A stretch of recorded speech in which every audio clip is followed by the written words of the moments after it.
ሰላም ጤና ይስጥልኝ የዩናይትድ ሜዳ ቤተሰቦች እንኳን ወደ ቻናላችን በደህና መጣችሁ። ዛሬ እንደተለመደው ባለፉት 24 ሰዓት ውስጥ የወጡ እጅግ በጣም ትኩስና ታማኝ የሆኑ የማንቸስተር ዩናይትድ የዝውውር ዜናዎችን ይዘንላችሁ ቀርበናል። የማይክ ካሪክ ስብስብ በክረምቱ የዝውውር መስኮት መካከለኛ ክፍሉን ለማጠናከር ትልቅ የተጫዋች አደን ላይ ይገኛል።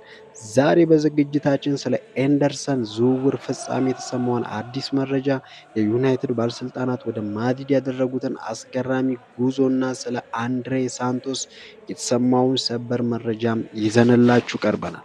እስከ ፕሮግራማችን ፍጻሜ ድረስ አብራችሁን ቆዩ። ለቻናላችን አዲስ የሆናችሁ ደግሞ ሰብስክራይብ በማድረግ የዩናይትድ ሜዳ ቤተሰብ እንድትሆኑ እንጋብዛለን። ወደ ዜናዎቹ እናልፋለን። ከመጀመሪያው ታማኝ ዜናችን ስንጀምር የዝውውር ጉዳዮችን ተንታኝ የሆነው ፋብሪዞ ሮማኒዮ ይፋ ባደረገው መረጃ መሰረት ማንቸስተር ዩናይትድ የመጀመሪያውን ትልቅ የክረምቱን የዝውውር ስምምነት ለማጠናቀቅ ሙሉ አረንጓዴ ማብራት አግኝቷል። የአትላንታው አማካይ ኤንደርሰን ወደ ኦልድ ትራፎርድ ለመምጣት ከክለቡ ጋር ሙሉ ስምምነት ላይ የደረሰ ቢሆንም ዝውውሩ እስካሁን ያልታወጀበት ምክንያት ተጫዋቹ ከብራዚል ብሔራዊ ቡድን ጋር በዓለም ዋንጫ ላይ በመሰናድር ላይ ስለነበረም ነው። አሁን ግን ብራዚል ከዓለም ዋንጫ አስደንጋጭ በሆነ ሁኔታ መሰናበቷን ተከትሎ ዩናይትድ የ35 ሚሊዮን ፓውንድ ውል ያለውን ይህንን ዝውውር በይፋ ለማጠናቀቅና ለማወጅ የመጨረሻው ምዕራፍ ላይ ደርሷል። ካሪክ መካከለኛ ክፍሉን ለመገንባት ቁልፍ ሰው አድርጎት የመረጠው ኤንደርሰንን በሚቀጥሉት ቀናት የሕክምና ምርመራ ያደርጋል ተብሎም ይጠበቃል።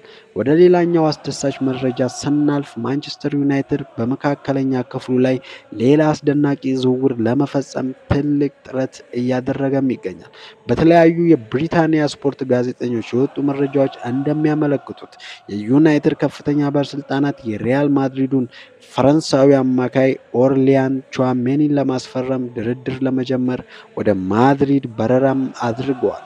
ሪያል ማድሪድ ለተጫዋቹ አዲስ የዋጋ ተመን የለጠፈበት ሲሆን ዩናይትድ ይህንን የ26 ዓመት የፈርጥ አማካይ በታላቅ የገንዘብ አቅርቦት ወደ ስብስቡ ለመቀላቀል ዝግጁ መሆኑን አሳይቷል። ምንም እንኳን ዝውውሩ ውስብስብና ከፍተኛ ገንዘብ የሚጠይቅ ቢሆንም የኤኒዮስ የስፖርት ቡድን መሪ የሆኑ ጆሴን ዊልኮክስ ክለቡን በከፍተኛ ደረጃ ሊያጠናክሩ የሚችሉ ሁለት የአማካይ ስፍራ ተጫዋቾች በአንድ ላይ ለማስፈረም ድርድር እያደረጉ መሆኑን አረጋግጧል። በመጨረሻም የእንግሊዝ ታዋቂው ጋዜጠኛ ዴቪድ ኦርንስታይን እና ፋብሪዞ ሮማኒዮ ይዘውት የወጡት አዲስ መረጃ መሰረት ማንቸስተር ዩናይትድ ከቼልሲ ወጣት አማካይ አንድሬ ሳንቶስ ተወካዮች ጋር የመጀመሪያ ደረጃ የዳሰሳ ውይይት አድርጓል። ምንም እንኳን ዩናይትድ እስካሁን ከቼልሲ ክለብ ጋር ቀጥተኛ ድርድር ባይጀምርም ተጫዋቹ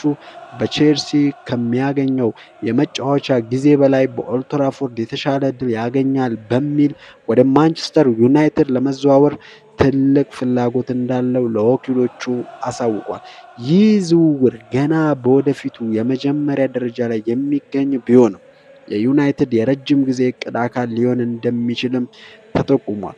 የተከበራችሁ የዩናይትድ ሜታ ቤተሰቦች ባለፉት 24 ሰዓት ውስጥ የተሰሙትን ታማኝ የማንቸስተር ዩናይትድ ትኩስ መረጃዎች እነዚህን ይመስሉ ነበር። እናንተስ ምን ታስባላችሁ? ዩናይትድ ኤንደርሰንን እና ቹዋሜኒን በአንድ ላይ ማስፈረም ቢችል መካከለኛው ክፍላችን ችግር ሙሉ በሙሉ ይፈታል ብላችሁ ታምናላችሁ ወይስ ክለቡ ትኩረቱን ወደ ሌላ ቦታ ማድረግ አለበት? ያላችሁን አስተያየት ከታች ባለው ኮሜንት መስጫ ላይ አስፍሩልኝ። ቪዲዮን ከወደዳችሁት ላይክ ማድረጋችሁን እንዳይረሱ። ለሚቀጥለው ተከታታይ የዩናይትድ ዜናዎች ደግሞ ቻናሉን ኖቲፊኬሽን ቦል የደውል ምልክቱን በመጫን ተከታተሉን። ስላዳመጣችሁን ከልብ እናመሰግናለን። በሌላ ቪዲዮ እስከምንገናኝ ድረስ ለቀያይ ሰይጣኖቹ መልካም ጊዜ